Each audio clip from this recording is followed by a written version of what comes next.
Okay, this is take two of the video because it was getting really drawn out and I was just taking way too long to like explain it.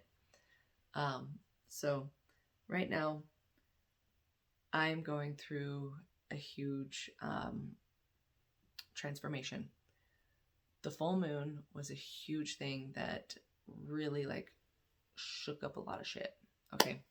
Now, what I mean by that is that I am directly connected to the moon cycles, and my healing process, I was able to create a way of where um, things come up and then they're released during the full moon cycles. Okay. Um, so I had a whole lot of stuff come up, and I had a whole lot of realizations before the full moon hit. And then after the full moon, it's letting them all go and releasing them all. And so during this part of the moon phase, I'm in this like, kind of point where I am like, I'm a little tired from all the stuff that came up. So bear with me here, okay? I'm going to be creating some videos on all of the stuff that I just had realizations on, and it is insane. Insane. Okay, so we're going to talk about one of the first ones. Okay, so this has to do with the fact that I've been working on my Earth Star root chakra, like my root chakra and my Earth Star chakra, and cleansing and clearing them out and getting really like deep into grounding into Mother Earth and cleansing and clearing out all that is no longer needed. So I had a huge revelation about so many different things that are interconnected. So I like to imagine that everything is a string, okay?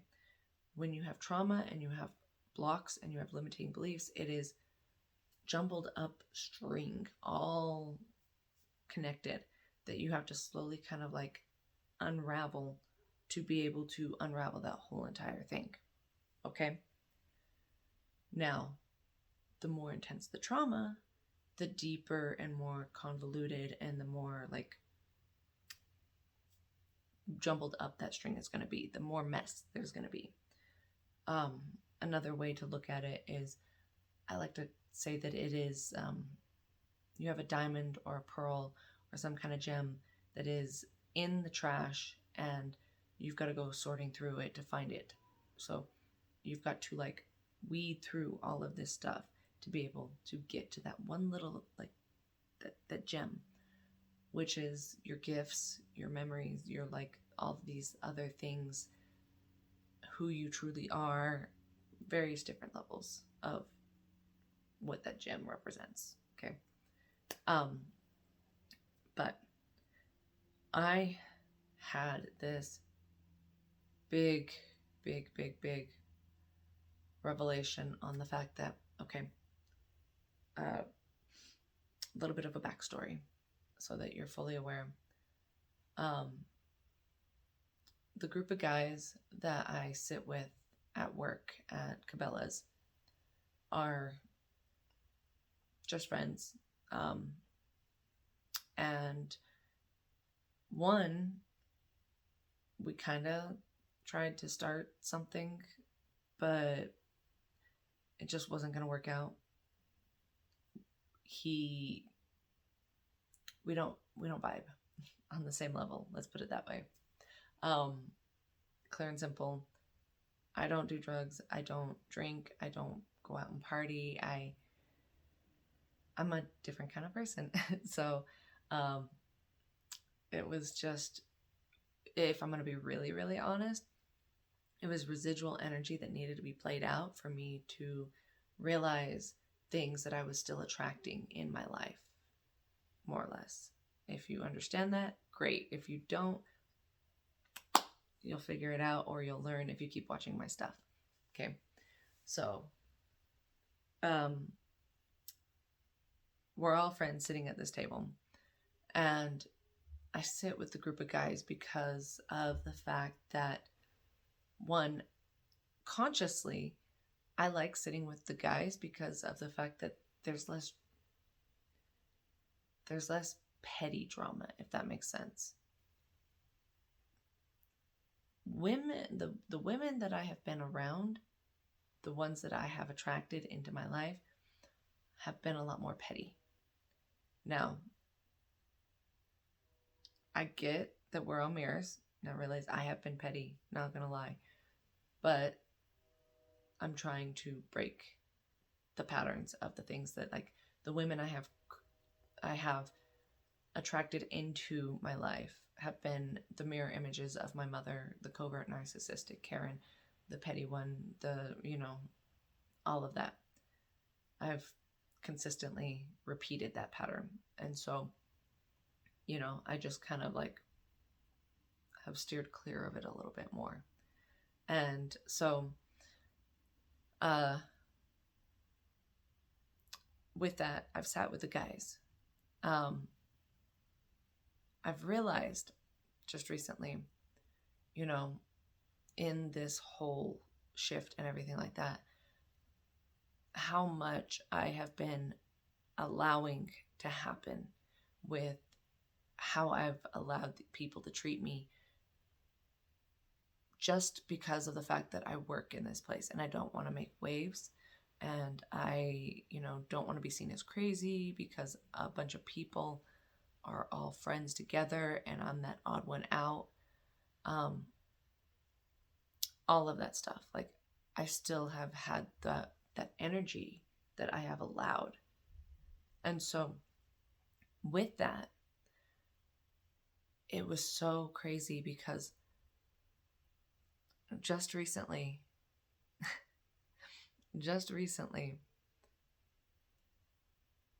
I hit a breaking point.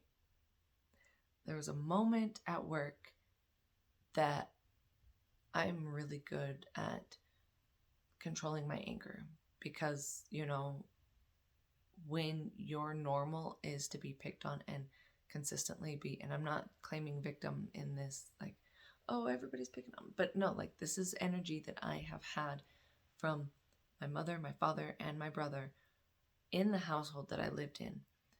So when you're still carrying that energy with you and it's still dominant in you and you're trying to get rid of it,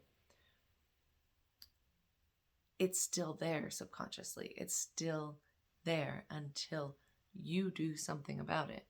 Okay. If that's your normal too, if that's normal to you, you can handle a lot. Like, you can take a lot and you can be patient and you can just like deal with a lot because you've dealt with a lot. So you have to put yourself in those situations to where you finally say enough is enough. And you have to hit your pain point, which your pain point is that breaking point of where you finally do something different. So I put myself into this work environment to be able to break that pain point, to break that moment, to break free from that energy. Okay. So this is where the subconscious is like super crazy. Like, I love figuring it out after I see it all and I'm like, oh, big picture, so freaking cool. Okay. So I hit a pain point last week where just like, I was just done. I was just done with it all of it. Like it just snapped. It just snapped. And I was so angry, but I held it together. I was so angry, I was shaking.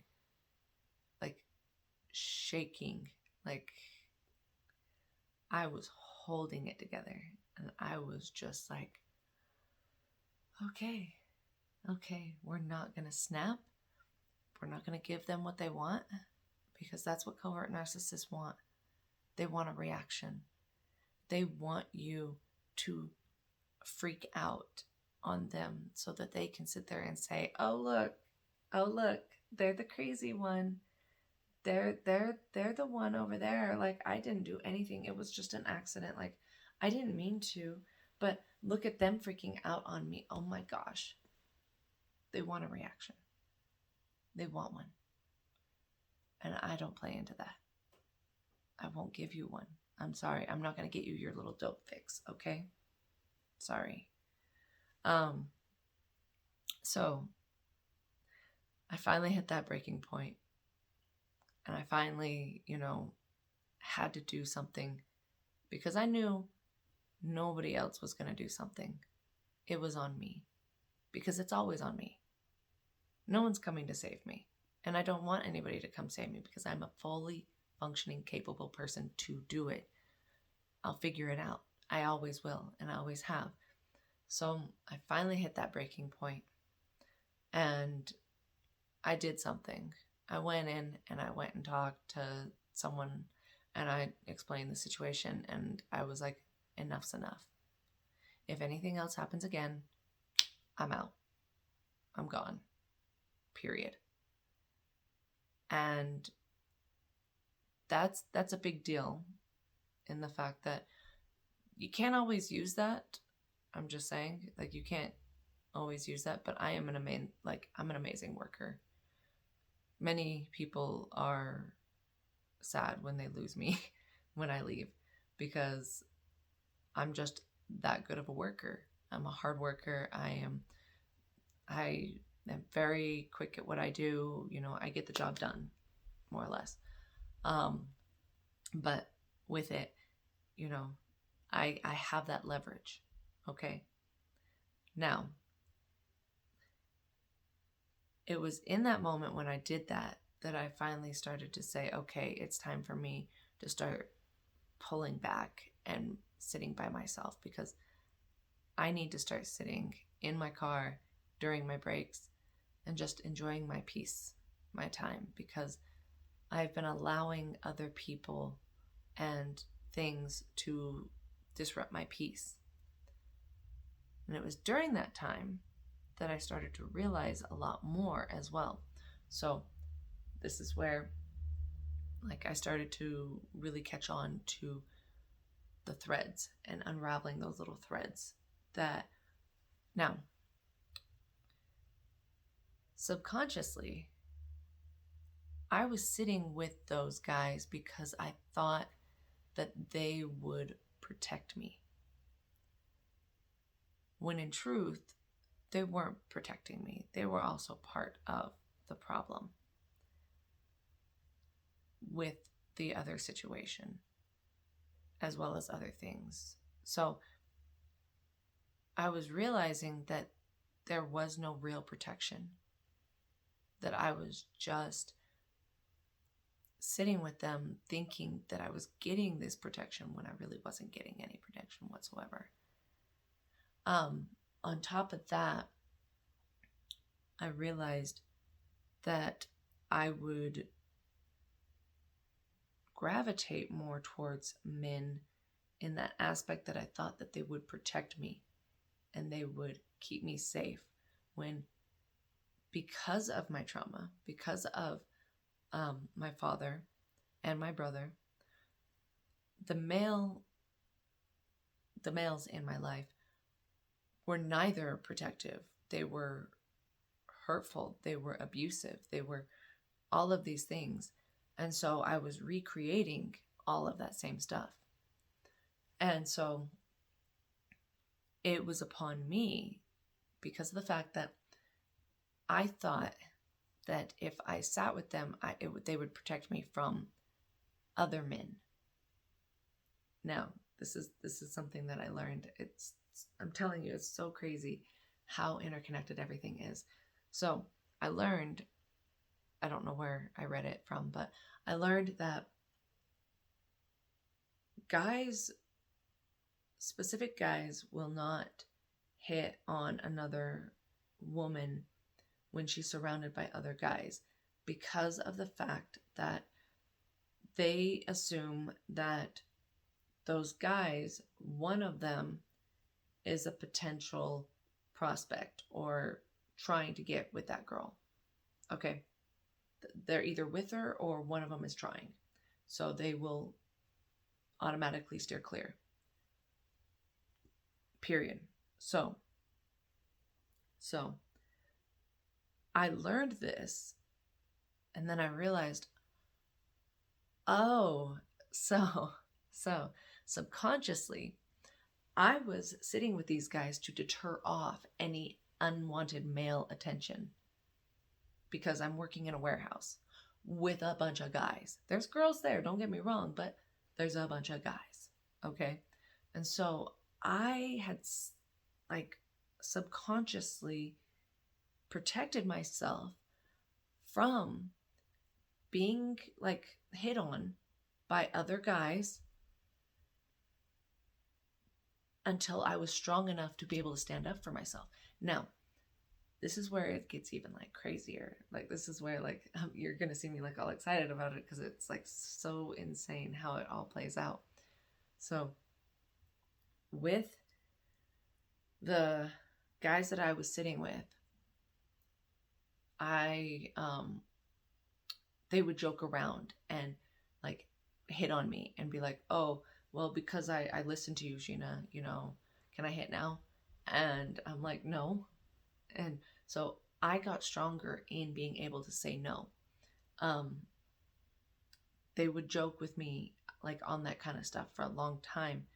And then it finally, you know, like I finally was able to say no without feeling guilty because realize this is where the root chakra also plays a part in my healing. Because of my sexual trauma as a child, I was never able to say no.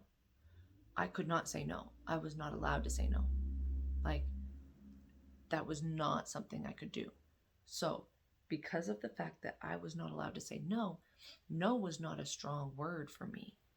So, anytime I said no, I felt guilty and I felt, you know, bad for saying no, and then I would take it back.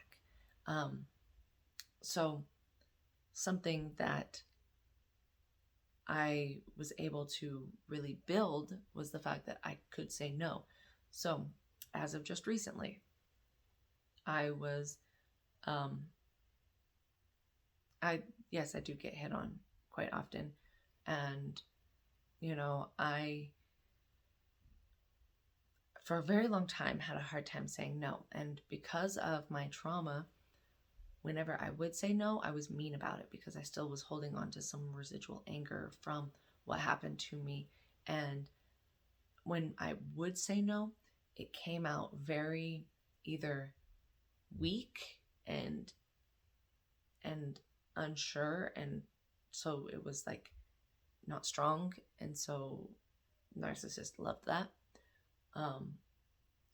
But it also came out either aggressive and too forceful and was very hurtful.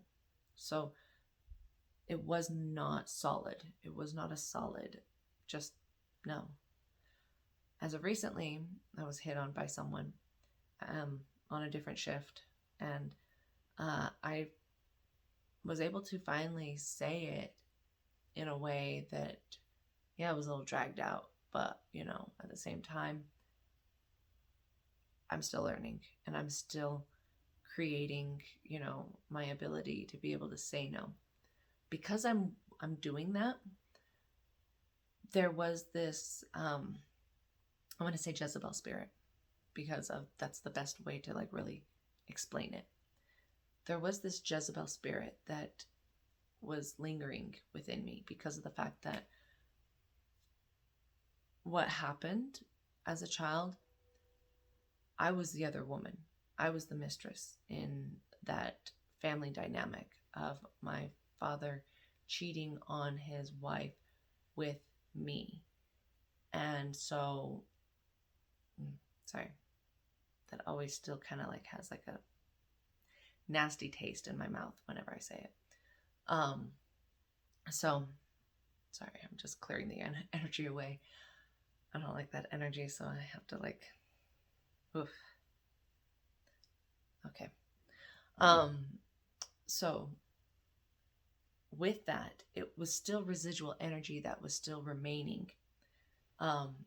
especially whenever married men would hit on me. And I knew they were married, and it would just piss me off because it's like, that's not okay. That's not okay. So, you know, having to work through this kind of energy that, as I'm like trying to take a drink, but I'm not taking a drink. Okay. So it's releasing all of that energy. So with the whole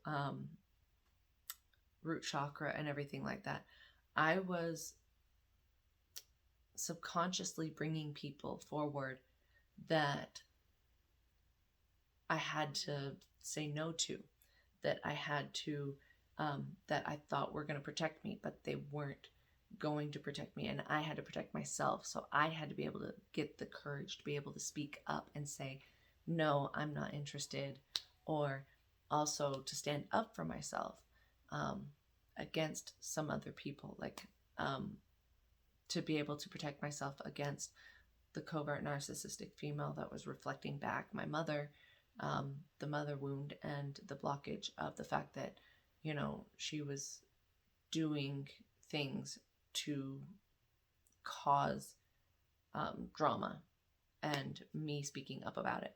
It was all of this stuff that I was bringing in because they were things that needed to be healed, things that needed to be released. And so it was me choosing myself, me protecting myself, and me speaking up for myself. So many different chakras that are all involved with the whole thing. It's all the different chakras, but it's also clearing out those blockages that were taking up space and that were sitting there needing to be released. And so, I'm telling you, do you see what I'm saying? Like, I am tired because I just got rid of so much stuff.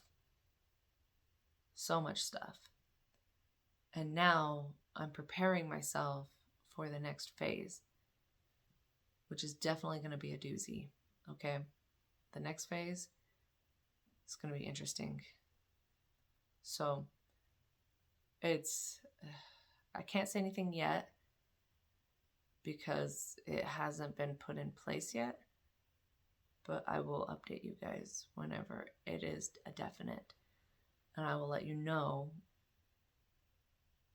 like what this is going to be, because this is going to be something that it's going to be I'm already like kind of struggling with it, but that's okay because I've got to face it, you know.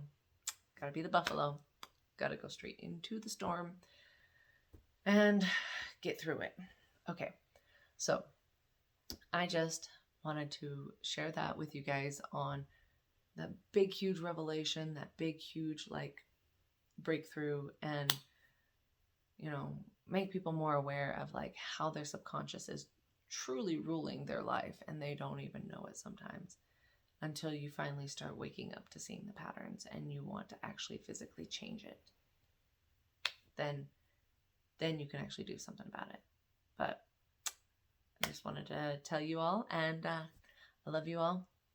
And I am going to make some more videos right now, and then, you know, take a break and rest a little bit, because I've got like other things I got to take care of for the kids and, you know, that kind of fun stuff, and for myself. So I love you all. Have a beautiful, blessed day.